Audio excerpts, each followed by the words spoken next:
information overload so far? Not yet? Alright, not bad yet? Alright, welcome. The presentation today is DevSecOps equal to DevOps plus secure code. Right? So basically you're putting security in the software development. Okay? A lot of people do not know DevOps, or maybe, there's a new buzzword nowadays. Okay, so we can talk a little bit about all that stuff, what's happening in the software development cycle. Okay, so we talked a lot about cybersecurity and other things, but we are getting the computer science people in the presentation a lot. Okay? So some of the topics we're going to talk about. So I'm Rajiv, Malkan, I'm in North Star College, and this is my partner in crime, Bruce Caraway at the UP campus. We're going to get the 30,000 feet thing. We talked a little bit deep dive into DevOps a little bit. And we talked a lot about software things and secure coding aspect of it. And we'll cover some best practices of how we incorporate all this into our curriculum. So we saw the keynote speaker yesterday, right? Industrial revolution is over. Digital revolution is there. And I just looked at the book here. Oh, we said go ahead and see this, Think digital. What interested me was the first part. First part says the business is already thinking what is the post-cloud landscape of technology going to look like. And we are hardly teaching the cloud courses. Right? And the business is already thinking what is the post-cloud thing. How can they leverage the cloud technology for the business enterprise? So this is how far behind we are. We talked a little bit about stuff. Quick, so the convergence of cloud, IoT, everything, what happens, software is becoming so complex. Okay? If we can stop the identity, or if we start putting some coding, which is a little secure, then we can stop some of that. Okay, so that's the main part about DevSecOps. All right, so we already have the slides. This slide we had yesterday in the presentation. Now we're just going to say that how digital economy is there. The top 7 companies in the world today, according to market caps, are all IT. Okay? So no more Standard Oil, GE, remember all those industrial revolution companies, they're no longer there, and all the digital revolutions are here.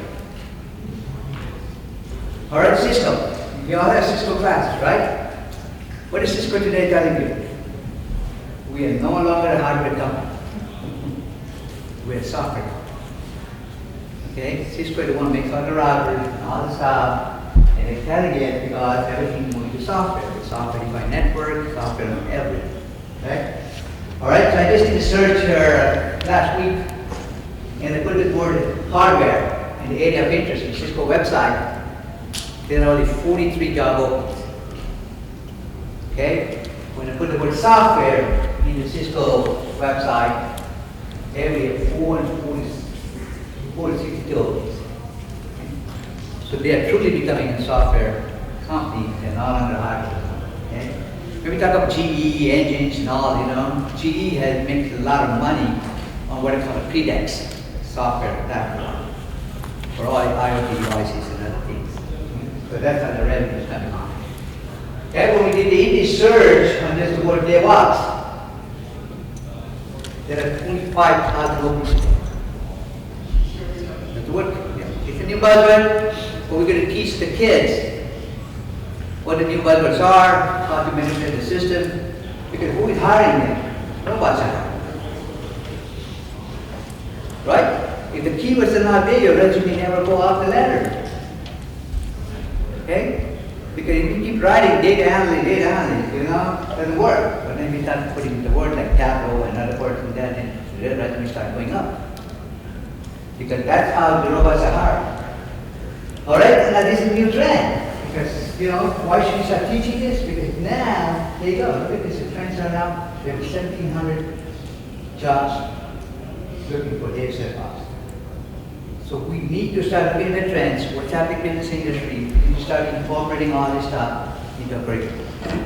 Okay? Last year when we had a meeting with the business industry, and then we did their knowledge, skills, assessment and other things. Okay? After acting over almost. So 30% of the population said all the kids we're hiring for bachelor's degree, they cannot work with us because we already moved into the agile software development process. Okay, we need to go retrain all these people, and we're wasting almost 6 to 8 months. So you need to start putting all of these skill sets into your curriculum right now.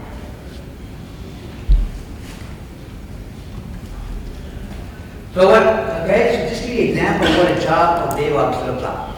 Okay? But this is an entry-level position, and this is what you will do. You can work in a job, collaborative environment, understand the design code taste, and innovative applications. Okay? You will employ the idea of design thinking and agile methods. Anybody teaching any of this? Anybody teaching programming? Do you include all this stuff? Most of it. Okay? We need to start including all this stuff into curriculum because and entry-level jobs asking for all these questions already. All right, so in the interest of time, keep doing more Honeywell and all this stuff, and you can see what it is, security policies, security development. These are the jobs which are all looking for. So basically the idea is we all work in silos in the development process of IT. The IT never talked to the operation. Okay? So now, hey, what if you can talk together? And now they're adding the security portion of it. So all three of you, while you're developing the product, okay, you need to start integrating. But that's the new trend out there. Okay? So what happened in the shipping paradigm? Everything being software, software, software.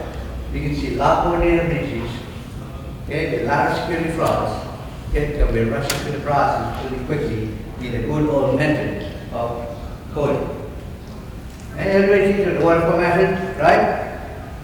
Okay, the new buzzword now is CI/CD. I'm looking for a CI/CD developer. What's that? Basically, that's agile software development.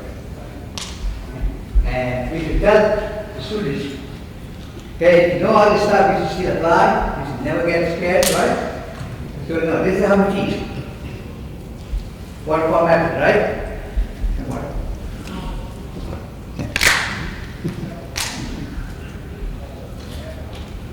This is the design, implementation, or the testing is done later on. This is a problem, we go back. Right? No more. This is all old method. We now have to combine all this together. You know the Windows upgrade? We're all waiting for 2 years, 3 years to get a new update, right? And what happens today? They update every month, or automatic update every night. Okay? That's how fast things are changing, and then we need to make sure that the students are ready for all this. All right, so Agile is nothing but the same process we do. We combine all the development, the operation, the security all in one huddle. Okay, and the idea is to do a short software upgrade in between 1 to 4 weeks. Okay, the idea is when you develop the patches of the software, the flaws of the software, whatever they find, you have to correct it and it should be marketed really quick. Okay, so that's what the software, the quick response and the continuous improvement testing, everything is all done in the same iteration. There are no separate waterfall methods. We all get together. I develop the software, the testers are there, they're testing it on different variables, whatever they're testing on, and they move forward. Okay, this is software process, integration, testing, all that one together, and basically release to the market really quick. Okay, monthly updates, nowadays, all the softwares, right? Why not Microsoft moved up to they're no longer a CD anymore, right? Everybody's moving to Office 365. Because Microsoft said, hey, any upgrade I get, I can do it overnight. Okay, everything's in the cloud. Okay, I'm not going to send you CD or download a patch, download stuff. It's automatically done. All right, Scrum, Kanban, this is two major agile software development process out there. We need to teach a little bit. I'm not asking you to teach. We're not making all these people an expert. We're making students aware of what's on the other. Okay? And the Scrum process out there, there's a whole Scrum Master program. You can do it. Okay, the whole idea is your short teams, your product owner, and everybody in the role in display. And all these teams work together because everybody in the role to play. Fast forward. Alright, and DevOps working together, everything working together, and obviously you already know the disruption happening everywhere in each and every industry. Okay? The reason why software development is changing a lot, okay? Because so much common. There you go.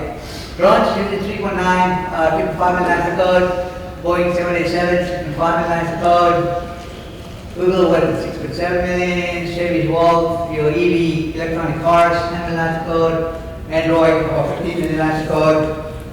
Okay, so much complexity down in the software development process. Look at that. Back end, Facebook is what? 62 million lines of code. And you can read all of them. 2 billion lines of code for all the Google products. So this is the 2018 Global Level Survey done, okay? And that's eye-openers to a lot of educators here. Nearly 40% of organizations difficulty finding employees. Okay? 70% of developers said the organizations don't provide them adequate training and security. And 55% of professional survey said they learn the most relevant skills on the jobs. And what the business industry is going to be, they say, hey, we can quickly, you need to start teaching all this stuff so we don't waste time teaching all this when it comes to us. All right, only 3% said they learned something in the college education. More than 35% of college educated respondents said they weren't required to complete any course in security during their higher education.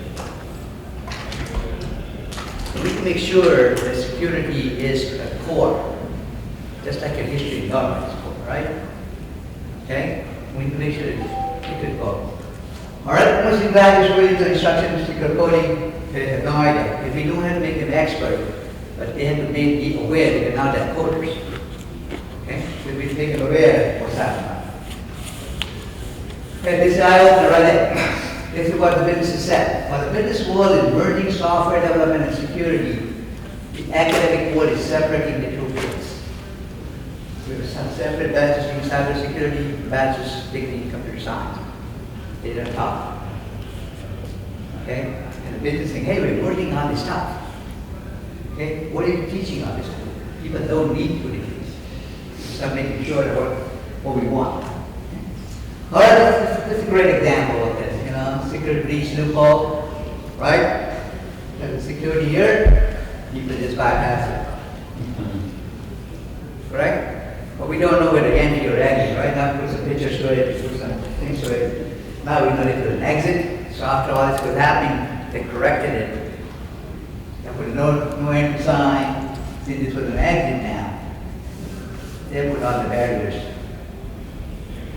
up there. It's after the fact. Right? Look how much stuff they had to do, go through the process, to redo everything. Because the design was wrong. Okay? All right. In the interest of time, we'll move a little bit more faster here. There you go. Why businesses want to have this, all these HIs and things like that? It's costing. It's all about money. Okay? Something to fix. Okay, if they prevented before, look at it, 3 to 10 hours per employee. Effective preventions. But if they're going to rework it, it's going to cost them 50 to 200 times more. If they can fix it first, rather than afterwards, it's saving lots of money. Okay? 60% of defects arise in the design to itself. The design was flawed from day one, and that's why we have to go back and fix it. The defect, this is what the bottom line is. A $1 in design phase grows to $100 after it's shipped. Okay? A lot of costs to businesses. And that's why they have to make sure that you teach all this stuff. Anybody use this, the EC Council certified? Okay, that is a software security certification for programmers. Okay, EC Council, that's very nice certification process. Okay? Alright, by the group, very quick. 2020, 99% of vulnerabilities I quoted, we already know this. We already know the problems. Okay? Organize the budget investigation processes, DevSecOps workshop, and train the basic secure coding, we don't have to make an expert. You need to understand how the secure coding works. All right, by 2021, 80% will be using DevSecOps. We already saw 1,700 jobs today. Okay? Out of the 25,000 jobs which were in DevOps, we start migrating to DevSecOps people now. Yeah, we have more people who knows all this stuff. And then more laws are coming, GDPR, they have to use the law, one of the strict law about the data breach. Okay, if you have a data breach in Europe now, you have to pay 4% of the worldwide revenue has a penalty. 4% of the worldwide revenue has a penalty. So this all laws coming, so we need to make sure that we start teaching all this. And there are lots of stuff out there. The secure coding things like that, there was guide out there, how to code review process. Okay? So Bruce is going to talk a little bit about how we're incorporating all this stuff. Okay? There's the whole Carnegie Mellon secure coding stuff out there, there's Java coding standards, there's C++, each and every language coding standards are there. Okay? We can teach all this stuff. Okay, Microsoft has its own security development cycle.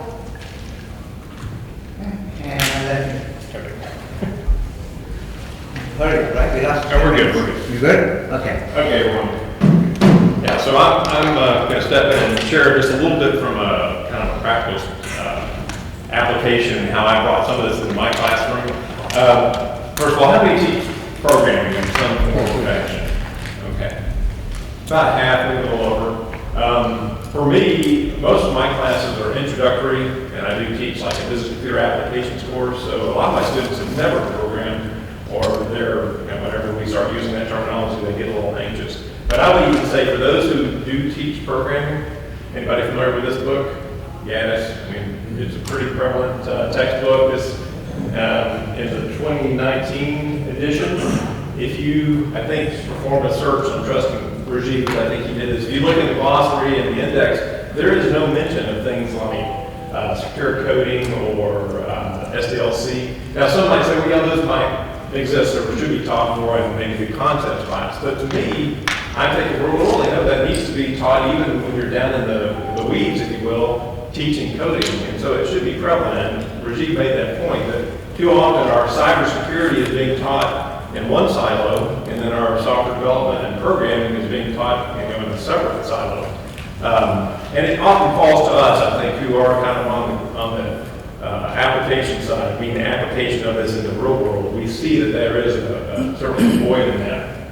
But I would even say, before you get into teaching, even at that level, for me, like when I teach my business computer applications course, I'm talking to mostly non-CS majors. And so, you can always start with just the typical or the traditional current event lesson where you can pull something out of the news. This was Tuesday of this week where Equifax, they came to a decision. Anybody remember any numbers on this? How many people were affected? 140 million. The settlement is somewhere between $700 and $800 million, and we're all going to get $20,000 checks apparently. But that's something that hopefully even our students who might still be relatively young, they can relate to that. So rather than just saying, well, go ahead and do some research and post to a discussion board, what I would propose is give your students a real task. Have them maybe go do some initial research, pull back some data, but then task them with creating maybe a security policy. I want you, student, to go and find an example of a security policy document and construct that specific to this issue.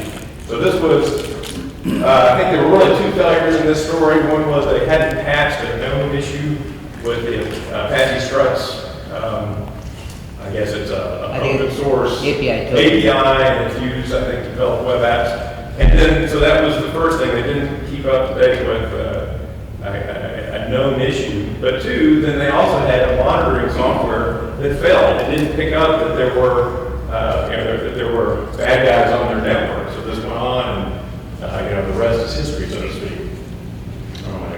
skip one more. So that would be one way to bring the topic to even those that are not really programming students.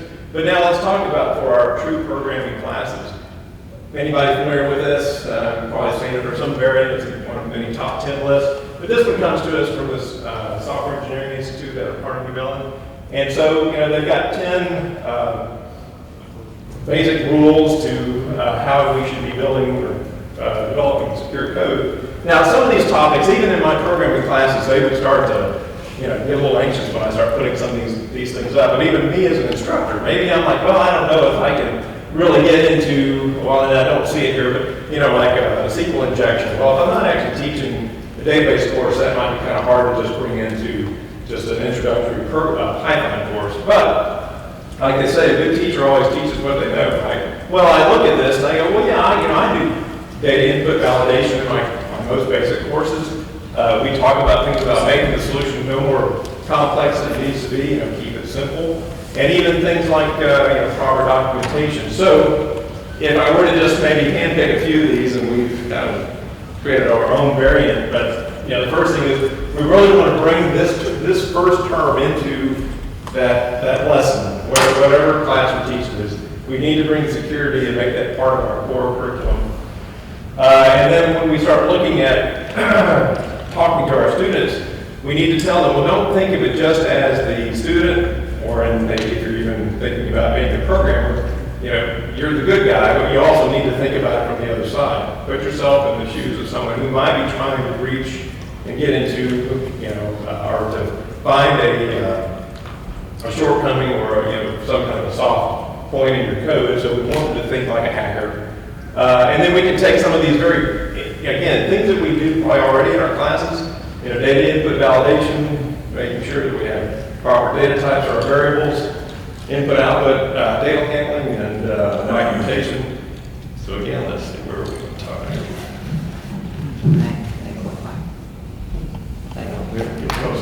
Okay, so let's just throw this example up. So most of you probably have seen something and the code is here, these lower lines where our formatting kind of got messed up.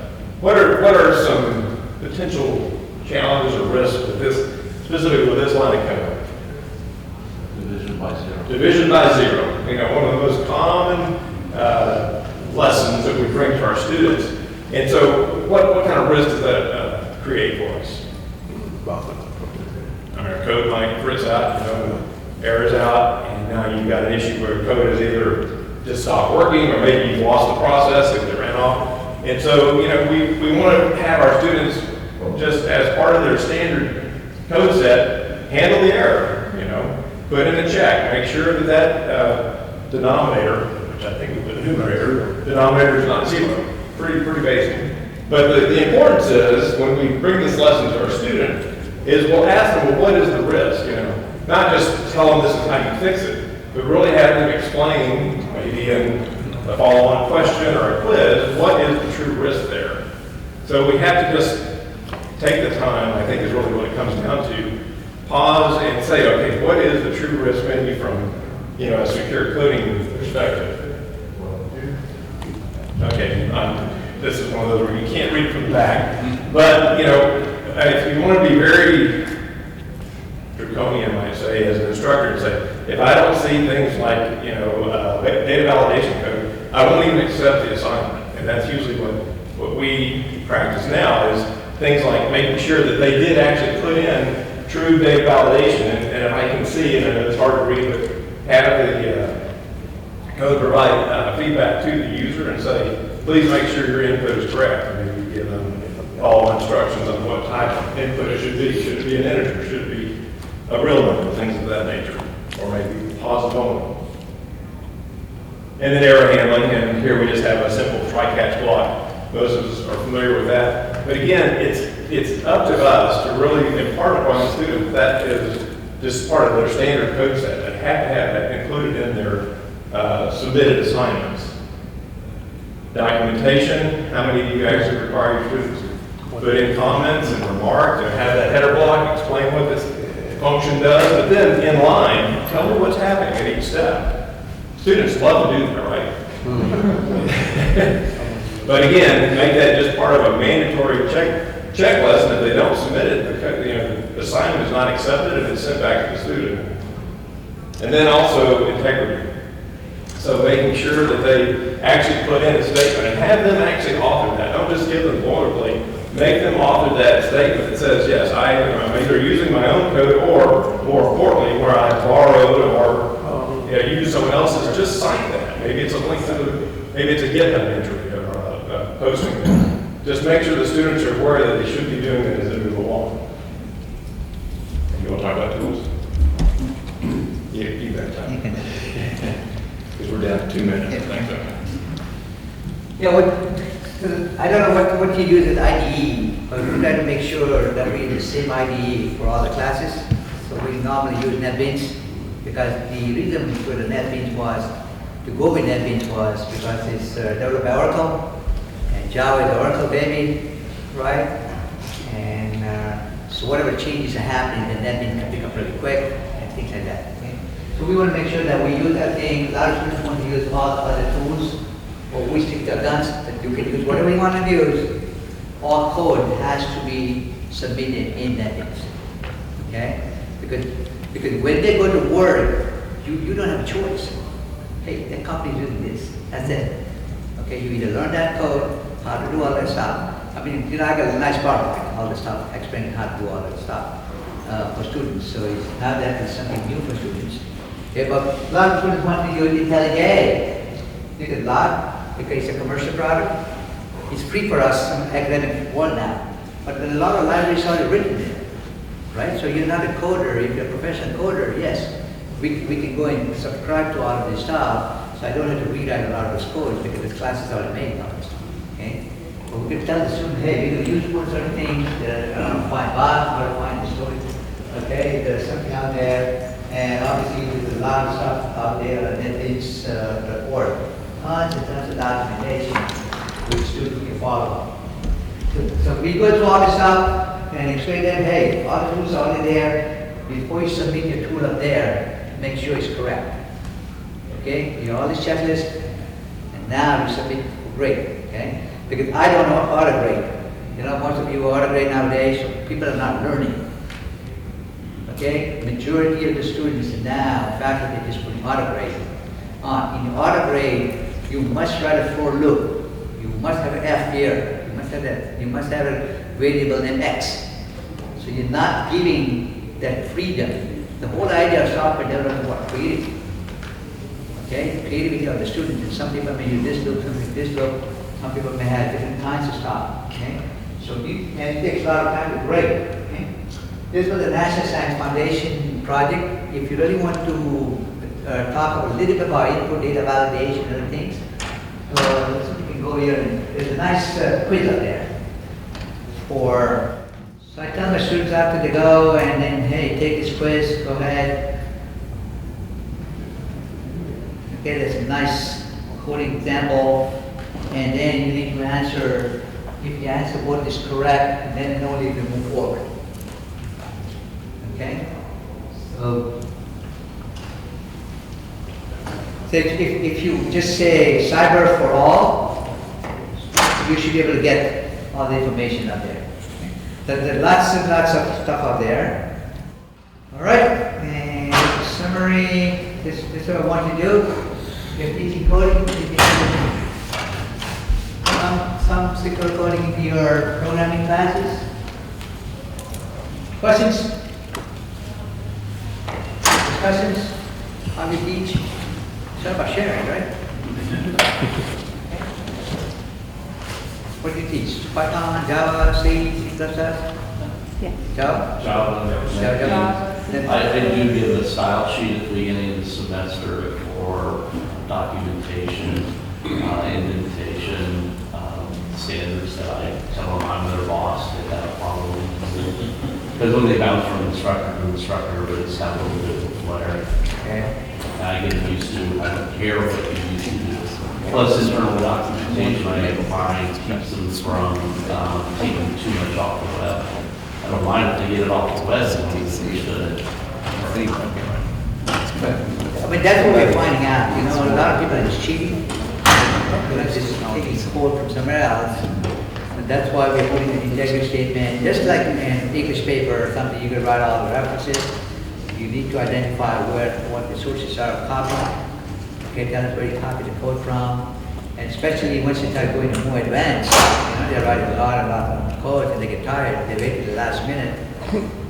Okay, and then they have to finish their 100 points or 200 points projects. And they just copy. I tell them if they don't comment it out, I comment their code out, and then see how the code Yes.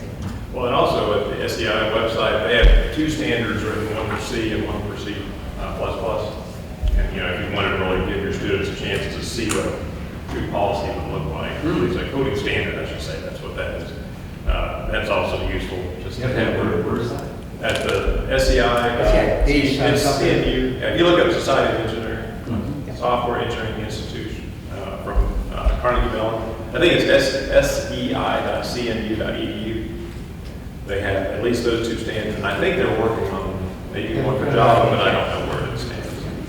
But again, sometimes just letting your students spend some time looking at a document like that is fodder for good discussions. And also, what happened in the beginning, you bring up all these job ads, and say, hey, this is what market is looking for. Okay, you can always cheat, but you will be tested.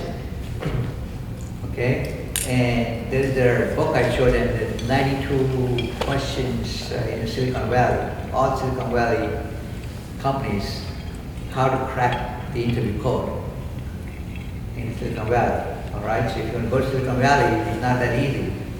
You will have 3-4 days of interviews, and then you have to crack this code, where you got 2 hours, and that's all you got, a computer, and that means, okay, you need to write down code. So if you keep cheating right now, okay, you're just,